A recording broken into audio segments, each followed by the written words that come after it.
Hi guys, welcome back to the channel again. So మన last వీడియోలో మీకు చూపించాను కదా, మేడారం దగ్గర ఒక చిన్న విలేజ్లో ఫ్లడ్స్ వచ్చి ఎలా అయిపోయింది సిచ్యువేషన్ అని చెప్పి.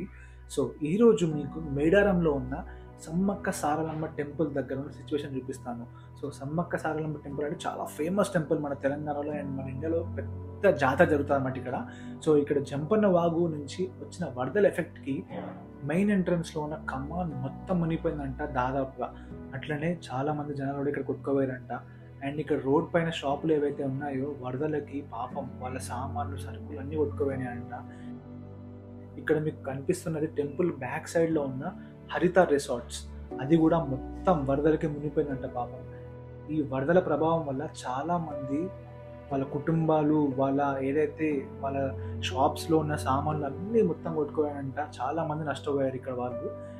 ఈరోజు సండే అవ్వడం వల్ల కొంతమంది జనాలు అయితే కనిపిస్తున్నారు, గుడికి రావడం జరిగింది. ఇక్కడైతే షాప్స్ రోడ్ మీద ఉన్నాయో వాళ్ళు వరదకి వచ్చిన బురద అండ్ వాటర్ అంతా క్లీన్ చేసుకొని షాప్స్ ఇప్పుడు రెడీ చేసుకుంటున్నారు. సో ఎవరైతే సమ్మక్క సారలమ్మ టెంపుల్ చూడని వాళ్ళు ఉన్నారో అండ్ టెంపుల్ చూసిన వాళ్ళు ఉన్నారో వాళ్ళకి చూపిస్తాను ఎలా ఉంది, ఎంతమంది ఉన్నారో ఈరోజు టెంపుల్లో. సో సండే కాబట్టి ఆల్మోస్ట్ 2 weeks అయితే అయిపోయింది మనకు వరదలు వచ్చి.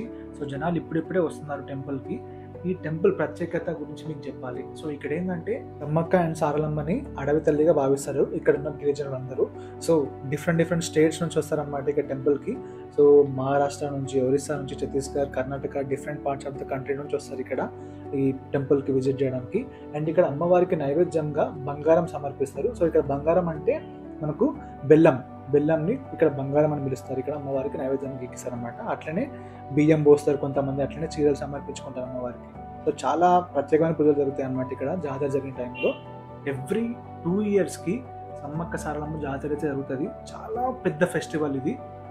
అంటే మనకు ఏదైతే కుంభమేళ జరుగుతుందో సేమ్ అట్లనే జరుగుతుంది అన్నమాట ఇక్కడ కూడా. అది మనకు ఫిబ్రవరి మంత్లో జరుగుతుంది. అండ్ ఈ జాతర కూడా 4 days వరకు ఉంటుంది. అప్పుడు దాదాపుగా నాకు తెలిసి 10 లక్షల మంది జనాలు పైనే వస్తారంటే ఇక్కడ దర్శనానికి. సో ఇక్కడ ఏంటంటే ఫస్ట్ డే జాతరలో సారలమ్మని కన్నెపల్లి అనే విలేజ్ దగ్గర నుంచి పూజలు చేసుకొని గద్దె మీద తీసుకొస్తారనమాట. సో గద్దె అంటే ఏంటి, ఇక్కడ మనకు టెంపుల్లో ఉన్న ప్లాట్ఫామ్ అనమాట అది.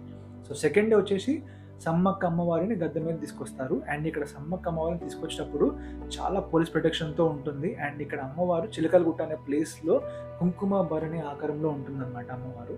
అండ్ థర్డ్ డే వచ్చేసి అమ్మవార్ల దర్శనం అయితే ఉంటుంది.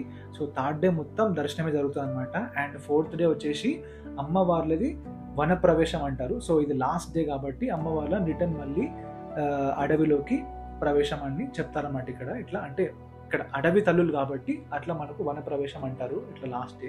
సో ఇదండి టెంపుల్ ప్రత్యేకత వచ్చేసి. సో టెంపుల్ అయితే ఇలా ఉంది. అండ్ వరదలకి కూడా మొన్న టెంపుల్ కూడా ఆల్మోస్ట్ 4 to 5 feet అయితే మొత్తం వాటర్ వచ్చేసినాయంట. సో ఇప్పటికీ మొత్తం వాటర్ అయితే సెటిల్ అయిపోయింది ఎక్కడికక్కడ. సో ఎవరైతే రావాలనుకుంటున్నారో విజిట్ చేయొచ్చు టెంపుల్ని అయితే. అండ్ ఇంతటితో ఈ వీడియో అయితే ఎండ్ చేస్తున్నాను. నెక్స్ట్ వీడియోలో మీకు హేమాచల నరసింహస్వామి టెంపుల్ గురించి అయితే చూపిస్తాను. సో కంపల్సరీ ఎవరైతే వీడియో వాచ్ చేస్తున్నారో ప్లీజ్ సబ్స్క్రైబ్ చేసుకోండి అండ్ సపోర్ట్ చేయండి ఛానల్ని. So thank you so much for watching. Bye.